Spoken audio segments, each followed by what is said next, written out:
नमस्कार फ्रेंड्स, सोम एकेडमी पर आपका स्वागत है। दोस्तों, उत्तर प्रदेश खंड शिक्षा अधिकारी की जो आपकी भर्ती प्रक्रिया है वो काफ़ी लंबे समय के बाद जो है प्रोसेस में आई है और इस भर्ती के संबंध में आयोग ने जो है आप लोगों के लिए एक एग्ज़ाम तिथि जो ऑफिशियल रूप से जारी की गई है वो जारी कर दी गई है।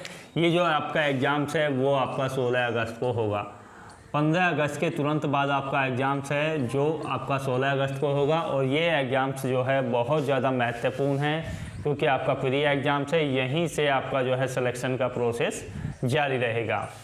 तो यहाँ पर आयोग ने जो है जिस तरीके से 69,000 शिक्षक भर्ती में कट ऑफ को लेकर के लगातार 1 वर्ष से भी अधिक का समय हो चुका है और भर्ती आपकी पेंडिंग में है क्योंकि आयोग ने जो है एग्ज़ाम से पूर्व कोई कट ऑफ जो है जारी नहीं की थी कि आपकी जो है कम से कम ऑफिशियल कट ऑफ इतनी रहेगी।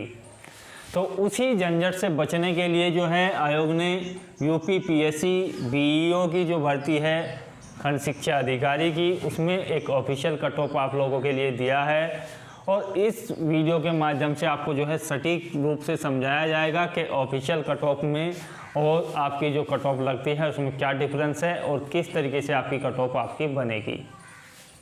तो यहाँ पर यदि आपको जानकारी दी जाए तो आपका जो क्वेश्चन पेपर है वो 120 क्वेश्चन इसमें होंगे और ये जो क्वेश्चंस हैं ये आपके 300 मार्क्स के होंगे, अर्थात 300 अंक आपके होंगे। तो एक क्वेश्चन के लिए आप समझ सकते हैं 2.5 मार्क्स आप लोगों के लिए है और ये जो मार्क्स है ये एक क्वेश्चंस के लिए है। तो एक क्वेश्चंस के लिए आपको जो है 2.5 मार्क्स दिया जाएगा और इसमें जो अप्लाई है वो नेगेटिव मार्किंग भी लगेगा आपका। तो नेगेटिव मार्किंग काफ़ी अच्छी है, 1/3 की नेगेटिव मार्किंग है। इसका अर्थ ये है, तात्पर्य ये है कि यदि आप जो है 3 क्वेश्चंस गलत करते हो और एक क्वेश्चन सही करते हो तो आपका जो मार्क्स है वो 0 कर दिया जाएगा। तो इस तरीके से ये आपकी नेगेटिव मार्किंग अप्लाई रहती है। अब ये जो भर्ती प्रक्रिया है काफ़ी समय के बाद हो रही है, जिसमें कुल विज्ञापन जो है 309 पोस्ट के लिए आपका जारी किया गया था।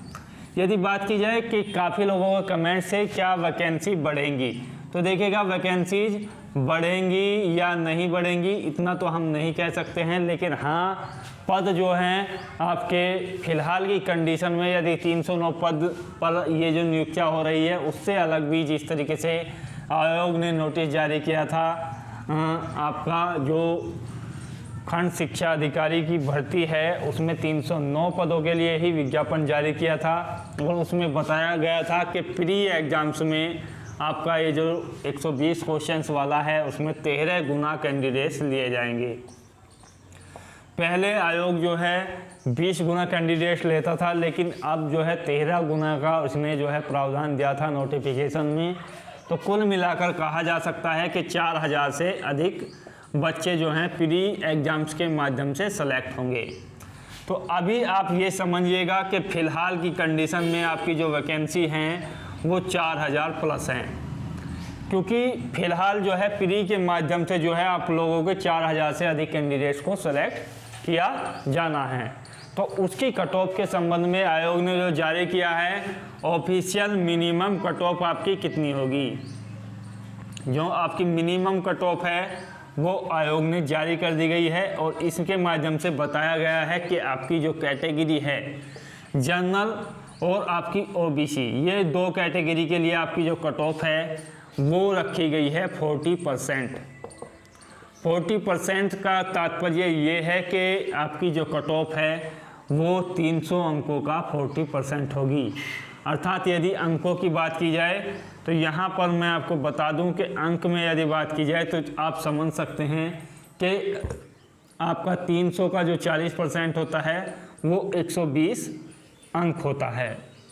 यदि क्वेश्चंस की बात की जाए कि कम से कम क्वेश्चंस आपको कितने हल करने होंगे, तो यहाँ पर 120 क्वेश्चंस में से 40% यदि लिया जाए तो 48 क्वेश्चंस आपको करने ही होंगे। तब आपका जो है जनरल या ओबीसी कैंडिडेट्स अगली प्रक्रिया में भाग ले सकता है मेंस एग्जाम्स में। प्री एग्जाम्स में 4000 कैंडिडेट्स में क्वालिफाई होने के लिए उसको कम से कम इतना स्कोर करना ही होगा। दूसरी इन कैटेगरी के लिए जो कट ऑफ है वो मिनिमम कट ऑफ रखी गई है 35%। 5% की आप लोगों को छूट दी गई है। यदि अंकों की बात की जाए तो अंकों में देखिएगा यहाँ पर आपके जो अंक हैं वो 105 पर आपका कम से कम आप लोगों को लाने होंगे। नेगेटिव मार्किंग काटने के बाद 105 अंक आपको लाने ही होंगे, तभी आप जो है 4000 कैंडिडेट्स में आ सकते हो। दूसरी बात ये है कि ये जो कट ऑफ है यदि क्वेश्चंस के लिहाज से देखी जाए तो 35% की यदि बात की जाए तो यहाँ पर आपको 42 क्वेश्चंस करने ही होंगे। तो इतनी ये ऑफिशियल कट ऑफ के बारे में मैंने आपको बताया, लेकिन दोस्तों ये जो कट ऑफ है ये इतनी नहीं रहेगी। आप सभी समझ सकते हैं 40 या 35% पर सभी का सिलेक्शन नहीं होगा। यदि एग्ज़ाम्स की बात करूं तो बहुत ज़्यादा हार्ड ये एग्ज़ाम्स आपका होता है, बहुत ज़्यादा कठिन इसमें क्वेश्चन पूछे जाते हैं। इसमें आपके मैथ्स, रीजनिंग और बाकी जो सब्जेक्ट हैं जीएस के सभी से जो है टॉप मोस्ट क्वेश्चन पूछे जाते हैं।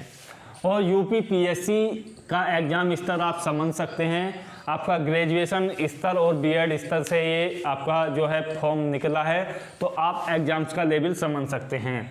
यदि बात की जाए कि आपकी जो कट ऑफ है वो वास्तविकता में कितनी रह सकती है, तो यहाँ पर यदि मैं बात करूँ कि 120 क्वेश्चंस में से आपको यदि अपना सिलेक्शन प्री एग्जाम्स में पाना है, 4000 कैंडिडेट्स में आपको जो है आना है, तो कम से कम आपको जो है यहाँ पर देखेगा यदि परसेंटेज की लिहाज से बात की जाए तो 60% से अधिक स्कोर के लिए आपको तैयारी रखनी चाहिए।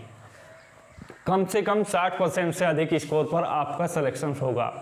यदि आमतौर पर बात की जाए तो देखिएगा यहाँ पर यदि सही तरीके से बताया जाए तो कम से कम आपको जो जनरल कैंडिडेट्स हैं वो 80 से 85 क्वेश्चंस करें तो ही आपका सिलेक्शन हो सकता है। जनरल और ओबीसी कैंडिडेट्स के लिए मैं बता रहा हूँ, जनरल और ओबीसी कैंडिडेट्स की कट ऑफ में ज़्यादा डिफरेंस नहीं रहता है। बात करें यदि एससी और एसटी कैंडिडेट्स के बारे में तो आप लोगों की कट ऑफ जो है यहाँ पर देखिएगा 75 से 80 क्वेश्चंस आप लोगों को भी करने ही होंगे, तभी आपका जो है 4000 कैंडिडेट्स में सिलेक्शन हो सकता है।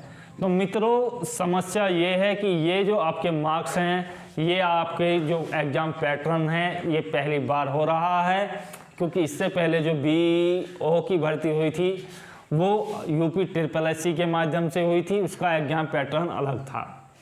अब क्योंकि आपका देखिएगा पीसीएस स्तर का ये एग्ज़ाम्स आपका होगा, जिस तरीके के लेवल के क्वेश्चंस आपसे पूछे जाएंगे तो वहाँ पर आपकी नेगेटिव मार्किंग होने के बाद भी इतने क्वेश्चंस करना भी एक बहुत ज़्यादा बड़ी बात होती है। कुल बात की जाए तो 5.28 लाख स्टूडेंट्स ने यहाँ पर आपका आवेदन किया था। तो 5,28,000 स्टूडेंट्स की यदि बात की जाए तो एक सीट पर लगभग 1700 प्लस कैंडिडेट्स हैं यदि वैकेंसी 309 की बात ली जाए। लेकिन यहाँ पर फिलहाल की कंडीशन में आपको जो है 4000 कैंडिडेट्स में आना है, 309 में नहीं आना है। तो फिलहाल की कैंडिडेट्स में यहाँ पर यदि सिलेक्शन के माध्यम से आपका जो है यहाँ पर प्रोसेस घटाया जाए तो आपका यहाँ पर आप समझ सकते हैं कि आपके लिए जो है बहुत ज़्यादा मौका है। और लगभग यहाँ पर आपकी जो कट ऑफ है वो लगभग 120 कैंडिडेट्स में से एक कैंडिडेट्स का सिलेक्शन होना है। तो यहाँ पर थोड़ा आसान बन जाता है, पहले आपका प्री ही होगा और उसी के माध्यम से आपका जो इसमें क्वालिफाई कर पाएंगे वो मेंस एग्जाम्स के आधार पर आपका सिलेक्शन होगा। दूसरी बात करें यदि मार्क्स की बात करें तो यहाँ पर देखिएगा आप समझ सकते हैं कि कम से कम 200 प्लस मार्क्स आप लोगों के लिए होने चाहिए 300 में से, तभी आपका जनरल और ओबीसी कैंडिडेट्स में सिलेक्शन होगा। एससी और एसटी की बात की जाए तो 180 प्लस मार्क्स आप लोगों के भी होने चाहिए, तभी आपका सिलेक्शन हो पाएगा। तो ये आयोग ने जो कट ऑफ जारी की थी और इसमें आपकी जो रहने वाली कट ऑफ है थोड़ा बहुत अंतर आप समझ सकते हैं कि किस तरीके से आपका डिफरेंस होगा, क्योंकि आयोग ने जो जारी किया हुआ है वह मिनिमम कट ऑफ है। यदि मिनिमम कट ऑफ के बारे में बात की जाए तो इससे कम यदि कोई कैंडिडेट लाता है तो उसका सिलेक्शन नहीं होगा, भले ही वैकेंसी आपकी खाली चली जाए। उसका मतलब ये होता है। और ये जो कट ऑफ जारी किया जाएगा एग्ज़ाम्स के बाद, इसके बेसिस पर आपका जो है सिलेक्शन होगा। तो आशा करता हूँ कि वीडियो के माध्यम से आपको सटीक नॉलेज मिली होगी। मिलते हैं नेक्स्ट वीडियो में। जय हिंद, धन्यवाद।